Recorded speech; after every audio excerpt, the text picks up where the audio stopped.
independent gal on my own. Est-ce le meilleur choix à prendre? Et rester toute seule comme ça, seule au monde, since I met you. Bonjour tout le monde, moi c'est Ira et à l'occasion du 8 mars, qui est la Journée internationale des droits de la femme, une initiative a été prise par Venus Eco Magazine en vue de vous mettre dans le bain de la célébration. Donc pour ce faire, nous allons, moi et d'autres personnes, vous présenter l'histoire du féminisme, des femmes célèbres, des femmes qui ont marqué le monde et comment on est arrivé à avoir une journée spécialement conçue pour célébrer les droits de la femme. Donc, je suis celle qui va vous parler de l'histoire du féminisme, à savoir ses origines, l'origine du féminisme, les phases par lesquelles ce mouvement s'est manifesté et ce que ça représente dans le monde dans lequel nous vivons aujourd'hui, dans le monde d'avant, comment ça a été perçu par le premier effet que ça a eu sur le public et évidemment ce que représente le féminisme pour moi, qui bien étant jeune, comme étant féministe malgré tout. On écoute. J'avais peur avant, mais plus maintenant. Parce qu'avec toi, je me sens complète. De par le dictionnaire, le féminisme est considéré comme une doctrine qui favorise l'égalité entre les sexes, l'égalité entre les hommes et les femmes. Donc, en réalité, le féminisme a pour but de dénoncer et dénoncer. De dénoncer et dénoncer. Il dénonce les inégalités et injustices faites aux femmes et énonce des modalités de changement au niveau du monde, au niveau de chaque société où les femmes subissent des inégalités, des abus de pouvoir, juste pour une seule raison, parce qu'elles sont nées femmes. Alors, le féminisme a connu 4 grandes vagues, c'est-à-dire 4 vagues qui font vraiment partie de l'histoire du féminisme. La première vague, au début du 19e siècle, vers les années 1850, cette première génération de féministes se battait pour les droits politiques. Le féminisme, c'est accepter que l'on ne peut pas me refuser un poste parce que je suis une femme. Être féministe, c'est accepter que je ne peux pas avoir un salaire inférieur à celui d'un homme qui fait le même boulot que moi. Être féministe, c'est accepter le fait que parce que je suis une femme, on n'a pas le droit de me refuser un poste. Parce que l'essentiel, je l'ai dit au cours de la vidéo, c'est censé être les compétences. Les faits marquants de cette première vague sont surtout la machine à filer. À ce moment, les femmes ont commencé à investir le marché du travail, bien que les travaux n'étaient pas effectués dans de bonnes conditions. C'était fatigant parce que c'était surtout travail dans les textiles, ce que l'on considère comme des factories à présent, donc pour confectionner les vêtements, les tissus, tout ça. C'était fatigant, tout ça, mais au moins les femmes à cette époque ont ressenti que oui, elles avaient le droit du travail. Ensuite, elles ont enfin obtenu le droit de garde des enfants parce que à cette époque, lorsqu'il y avait divorce, l'enfant était automatiquement avec son père. La femme n'avait même pas le droit de se battre pour obtenir la garde d'un enfant qui avait mis au monde. Ensuite, au cours de cette même première vague, les femmes ont commencé à avoir le droit de posséder des biens et finalement ont acquis le droit de voter. Les faits marquants de cette première vague sont principalement l'invention de la machine à filer, comme je l'ai dit précédemment, qui autorisait les femmes à aller travailler dans les industries de textile, le droit de vote des femmes, l'arrivée des garçons, des femmes qui se coupent les cheveux et en fait qui s'autorisent à se couper les cheveux, à porter des pantalons et qui ne se sentent pas obligées, qui ont décidé de porter de ne pas porter de jupe et d'être comme des garçons, mais c'était des femmes. Donc c'est de là qu'est venu le mot garçon. Elles faisaient des marches, manifestaient, des sit-ins, tout ça, pour revendiquer des droits qu'à la fin de la première vague, elles ont finalement obtenus. La deuxième vague a lieu de 1960 à 1980. C'est à ce moment les féministes se sont mis à lutter pour l'égalité sociale, c'est-à-dire l'égalité des chances sur le lieu de travail. Donc, elles se battaient pour que le salaire, la manière dont quelqu'un te respecte sur le travail ne dépendent pas de ton sexe, parce qu'on avait tendance à favoriser les hommes au détriment des femmes. Donc, elle favorisait, en fait, elle luttait pour que les femmes aient autant de chances que les hommes et que l'unité de valeur, l'unité de mesure, soit les compétences. Tant que tu es compétent, tu as ta place. On s'en fout que tu sois une femme ou un homme. L'essentiel, c'est d'être compétent pour mériter ta place. La troisième vague, de 1990 à 2000, a porté sur l'égalité des sexes. Et c'est à ce moment que le mouvement des féministes lesbiennes ont commencé et aussi des féministes noires. Et ils se sont mis à défendre réellement les minorités, les noirs, les femmes surtout, mais aussi les femmes noires.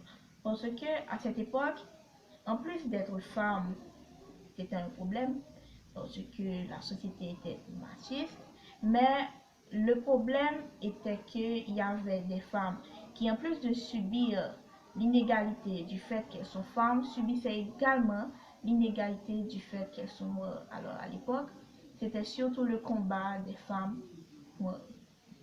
La quatrième vague qui s'est fait sentir à partir de l'année 2012 et continue encore, a surtout pris naissance avec les réseaux sociaux. C'est devenu un nouveau cheval de bataille. Et avec le hashtag MeToo, donc moi aussi, qui signifie moi aussi, les femmes utilisaient, en fait les féministes s'accaparaient des réseaux sociaux pour faire passer leurs revendications, leurs frustrations et tout ce qu'elles considéraient mérité. Parce que c'est un combat, en fait le féminisme c'est un combat qui ne s'arrête jamais. C'est une petite parenthèse que je ferme et que l'on poursuit. Au début du mouvement, lorsque c'était les années 1950, le féminisme était perçu d'abord comme une menace pour les hommes et les autres femmes qui, avant de rejoindre la cause, se sont senties menacées. Parce que oui, certaines femmes se sentent aussi menacées par l'émancipation des femmes parce qu'ils ont été endoctrinés par les principes premiers. Donc, toute révolution, bien qu'en faveur de certaines, il y a toujours des réticences, ok? Donc, il y a toujours des réticences. Donc, au début, c'est reçu comme une menace. Puis, au fil du temps, certaines femmes ont ressenti le besoin de rejoindre le mouvement. C'est de là que les marches de plus en plus ont commencé à réunir plus de personnes. Les marches, les réunions, de plus en plus, les femmes devenaient plus nombreuses. Parce qu'elles ont, après avoir perçu la menace, elles ont ressenti le droit et d'être libres. Elles ont ressenti la volonté de marcher pour avoir quelque chose qu'elles méritent. Et c'était le droit d'être libre, le droit de voter, le droit de conduire dans certains pays, parce que dans certains pays, une femme ne peut pas prendre le volant, le droit d'exercer n'importe quel métier, le droit de pouvoir voyager sans l'approbation de son mari, le droit de ne pas toujours être obligé de dépendre de quelqu'un, le droit de pouvoir publier un livre. Par exemple, il y a Joycean qui a dû utiliser un pseudo masculin pour masquer son identité. Il y a aussi le droit de revendiquer ses créations et tout ça. Donc, au début, c'était une menace, puis c'est devenu une révolution. Toutes les femmes, même si elles ne se revendiquaient pas féministes, ont voulu supporter le mouvement. Donc, à nos jours, que représente le féminisme? Le féminisme représente le mouvement de libération des femmes. Donc, libération des femmes. Parce que sans le féminisme, il n'y aurait pas eu Kamala Harris, par exemple. Sans le féminisme, il n'y aurait pas eu Oprah Winfrey, tout ça. Donc, le féminisme est vraiment un mouvement de libération parce qu'on se sent libre d'être soi-même, on se sent libre d'être femme. Parce que être femme, avant le féminisme, c'était un poids. Parce que tu étais sans cesse victime parce que tu étais une femme. Le féminisme, ça a donné naissance également à la condamnation des personnes pour viol, à la condamnation de personnes qui ont, pour une raison ou une autre, commis une certaine violence pour le simple fait que quelqu'un était une femme. Bon, personnellement, le féminisme représente pour moi mon identité. Parce que au début, j'ai dit que je me revendique féministe, malgré tout. Quand je dis malgré tout, c'est vraiment malgré tout. Malgré les amis qui sans cesse me disent que, ah, féministe, c'est ceci, c'est cela. Malgré mes parents, en fait, surtout ma mère, qui a une idée donc, préconçue du féminisme. Tout le monde s'imagine qu'être féministe, c'est être quelqu'un qui s'oppose totalement aux hommes, qui revendique le droit d'avoir plusieurs petits amis, je ne sais pas. Le féminisme, c'est ce que ça représente pour moi. Donc, certaines personnes diront que le féminisme ne sert à rien, le féminisme c'est ceci, c'est cela, et que malgré tout, on se contente de faire des banderoles, des affiches, et qu'il n'y a pas quelque chose de concret qui a été pris pour la libération, l'émancipation des femmes. Mais, comme je l'ai déjà dit, pas au cours de la vidéo, mais je me rappelle que j'avais une conférence et un conférencier avait fait la même remarque que les féministes se contentent de faire des pancartes, de faire des affiches partout, de parler sur les réseaux, mais c'est un combat. Et dans un combat, tous les hommes sont permis. Si pour l'instant, ce qui nous préoccupe, c'est les réseaux, c'est parce que sur les réseaux, à force de lire quelque chose, tu finis par t'en faire une idée. À force de lire quelque chose, ça devient une conviction. Donc oui, on utilise les réseaux. Peut-être que il y a, aux yeux de certains, il n'y a pas vraiment grand chose qui a été dit. On ne va pas libérer des femmes carrément. Mais le féminisme, je me rappelle avoir lu cette citation que j'ai gardée comme ce que représente le féminisme pour moi. Le féminisme, en fait, le féminisme, c'est comme le ménage. On doit le faire tous les jours. Parce que si on passe un jour sans le faire, on finit par s'habituer à la casse. Alors, le féminisme, si on doit faire des affiches, on le fera. Si c'est des mots qu'il faut écrire, on le fera. Si c'est des statuts qu'on doit mettre sur WhatsApp, on le fera. Si c'est des publications sur Instagram, on le fera. Parce que si un jour, si on oublie un seul jour de rappeler que des femmes ont lutté, des femmes ont marché, des femmes ont même perdu la vie pour être féministes, on va finir par s'habituer au patriarcat. On va finir par s'habituer au fait qu'une femme n'a pas le droit de faire ceci, n'a pas le droit de faire cela, juste parce qu'elle est une femme. On va finir par s'habituer au marie-toi, sois belle, marie-toi, fonde une famille et sois heureuse. Parce que c'est pas ça le bonheur. Le bonheur, la liberté vraiment, c'est faire ce que l'on veut. Faire ce dont on rêve. Faire ce dont on a envie.